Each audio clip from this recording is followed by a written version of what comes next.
Hello friends, my name is Anne-Marie and today is a great day to learn something new. So let's do that together. My name is Gabe. Friends, welcome to Studio Classroom. It is time for our sports article, friends. We're talking all about the sport of padel. Have you heard of this sport before, Gabe? Honestly, I haven't, Anne-Marie. This is new to me, but as we're going to find out, it's been around for a while. And some people pronounce it padel, some people pronounce it paddle. Paddle reminds me of an object that you might use maybe for rowing a boat. Or maybe if you're playing table tennis, you also use a table tennis paddle. That has a different spelling though. That is P-A-D-D-L-E. Yeah, that's right, and that's a good point. If you're not familiar with the sport of padel, friends, don't worry. We're going to learn all about it today in our article called Padel, the fastest growing sport in the world. Let's get right into it. Paddle, the fastest growing sport in the world. From a creative family pastime to an international sport.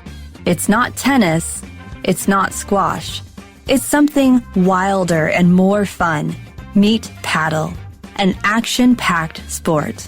Many versions of its origin exist, but all agree that Mexican millionaire Enrique Corcuera and his wife Viviana built the first paddle court. Thank you so much, Jack. Friends, it's time for us to learn about a creative family pastime that became an international sport. First, we see this word pastime. Let's talk about it. Well, a pastime is something you do for fun in your free time. Reading is her favorite pastime after school. I like to think it's easy to remember this word when you think, what are you doing to pass the time? That is your pastime. That is a good way to help remember it, friends. We hear in our lesson, it's not tennis, it's not squash, it's something wilder and more fun. Before we move on, let's talk about what squash is. Yeah, that's right. Squash is fun. I've only played it a few times. It's a fast game where players hit a small ball against a wall with a racket. And yeah, I've played it a couple times with my friend. It's kind of difficult because the ball is so small. It's not really that bouncy, and so it involves a lot of running to get to the ball. But squash, like tennis, is called a racket sport. It's a sport where you use a racket to play. Do you have to have a special type of court or room to play squash? Yes, you definitely have to have a certain kind of room. You could probably make do if it's not an official squash court, but it has the same kind of shape or dimensions. But yeah, normally, like when I played before with my friend, we had to rent one of the squash rooms at a gym. Ah, I see. I think that will come into play later in our lesson, friends. But we have another word we need to take a look at before we move on. That's the word wilder. This means more uncontrolled, exciting, or extreme. Yeah, for example, the second movie was even wilder than the first. So we're talking about a sport that is pretty wild. It's very fun. Meet paddle or padel, an action-packed sport. Well, let's talk about the idea of something being action-packed. That means it is full of or packed with exciting events or activities. Here's an example of how you can use action-packed in a sentence. The video game was action-packed from start to finish. All right, well, this sport, paddle, is an action-packed sport. Many versions of its origin exist. So, like with many of our lessons, we are going to learn about how something came to be, or maybe how something got started, right? We're talking about the origins. This is the place or situation where something begins. That's right. Here's an example. This dish has its origin in Thailand. It means that this dish came from Thailand, or it was begun there, and maybe it has changed now. So this word often does describe the history of something. Well, we read here, but all agree that Mexican millionaire Enrique Corcuera and his wife Viviana built the first paddle court. Okay, well, there are many other facts or things that might differ from story to story when it comes to the origin of paddle, but at least we know that these people were involved. That's right. And we have more to learn about what is happening with the sport now and how it got to that point. So let's move on to our next reading. Paddle, the fastest growing sport in the world. A tennis court would not fit on his property in Acapulco, Mexico. So Enrique asked his engineer for a solution. The engineer proposed building a tennis court 1/3 the standard size into the property's hillside and putting walls on the sides. For years, Enrique had been testing different ways to play tennis on an enclosed court, so he approved the plan. All right, friends, let's continue to hear the story of Padel. We read here, a tennis court would not fit on his property in Acapulco, Mexico. So Enrique asked his engineer for a solution. All right, we see this word property here, friends. This is something that you own. It could be land, it could be a building. Actually, your property could be any number of things, but here in our lesson specifically, we are talking about a piece of land. That's right. For example, that family owns a lot of property by the lake. And we're reading about how a tennis court would not fit on Enrique's property in Acapulco, Mexico, so he asked his engineer for a solution.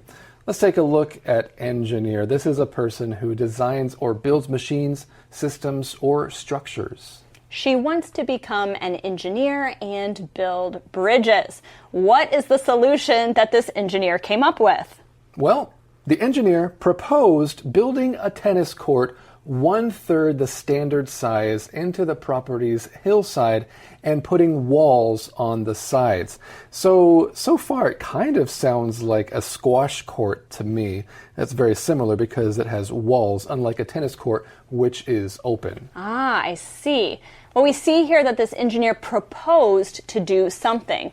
If you propose to do something, it means that you suggest an idea or a plan, and this is for others to consider. That's right. For example, he proposed a new schedule for the project.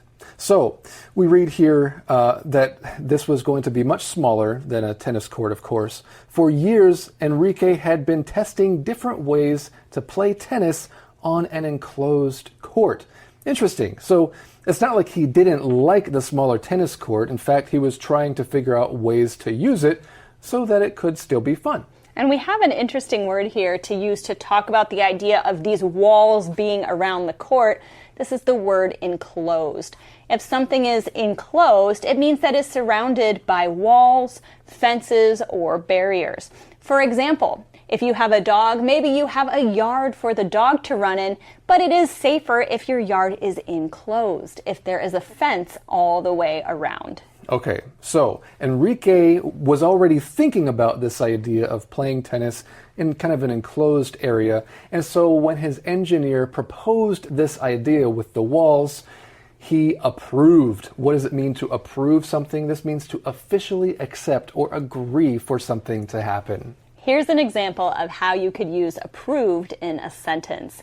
The teacher approved my topic for the essay. The teacher agreed to it. She said yes. And that is what happened here in our article, friends. Enrique liked the idea, so he approved the proposal. Now, proposal is the noun form of the word propose. The proposal is the idea that you're suggesting. That's right. So, of course, the engineer had a proposal. He proposed this idea, and that idea was approved by Enrique. And we're going to learn a little bit more about this and how this sport evolved right after today's Info Cloud.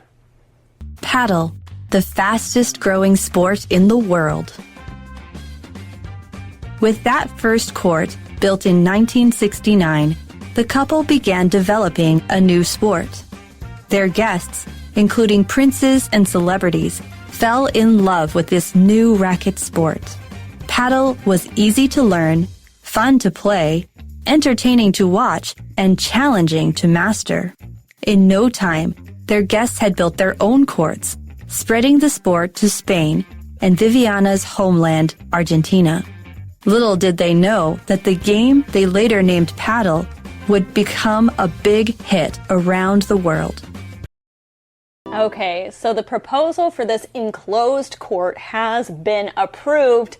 What next? We read here in our lesson, with that first court built in 1969, the couple began developing a new sport. So I get the idea here that the original plan was to play tennis on this court, but the rules had to change because it wasn't the same size as a normal tennis court. Yeah, it wasn't open like a tennis court. There were walls all around, but they loved the feeling of playing tennis, and it was similar in some ways.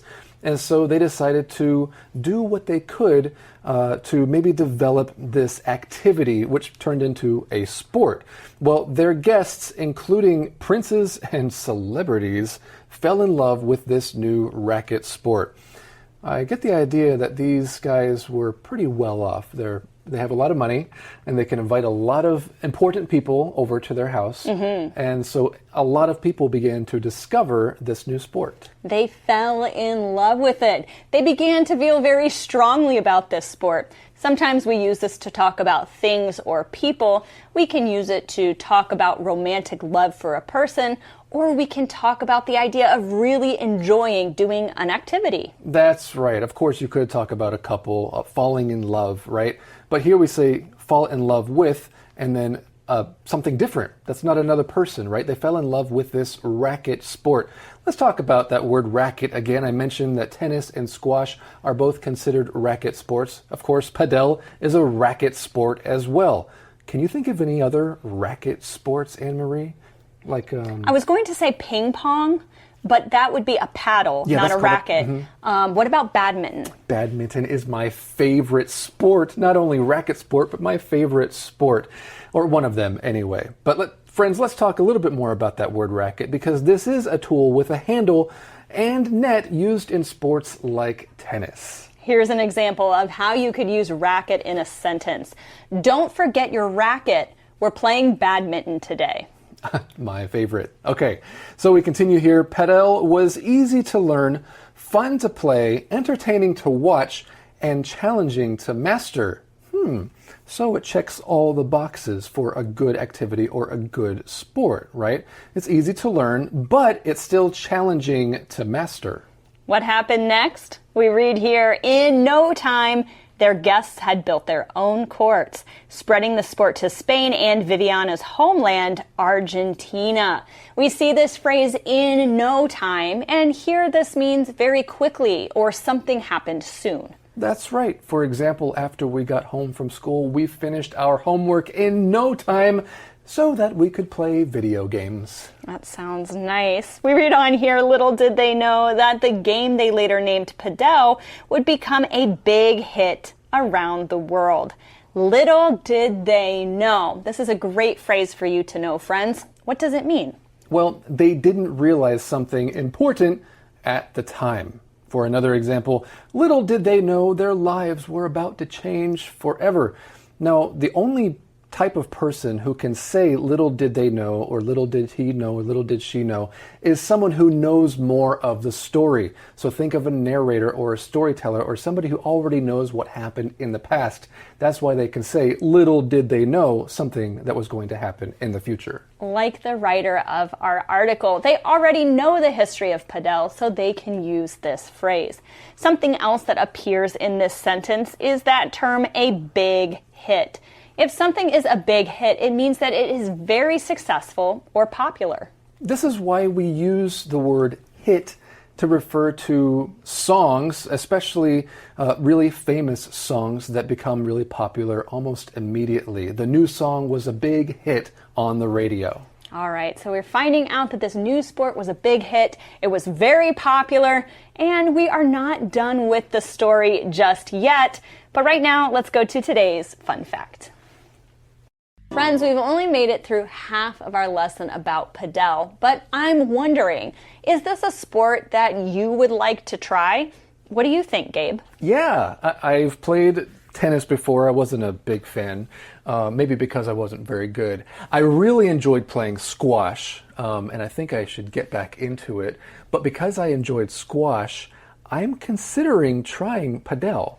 Yeah. What do you think is the difference between tennis and squash that make you like squash but not tennis? That's a really good question. I just couldn't get the skills down very well for tennis, but maybe I didn't feel the pressure to really have all the skills down when I was playing squash because my friend just invited me to come out to play. I think it's the context in which you learn something.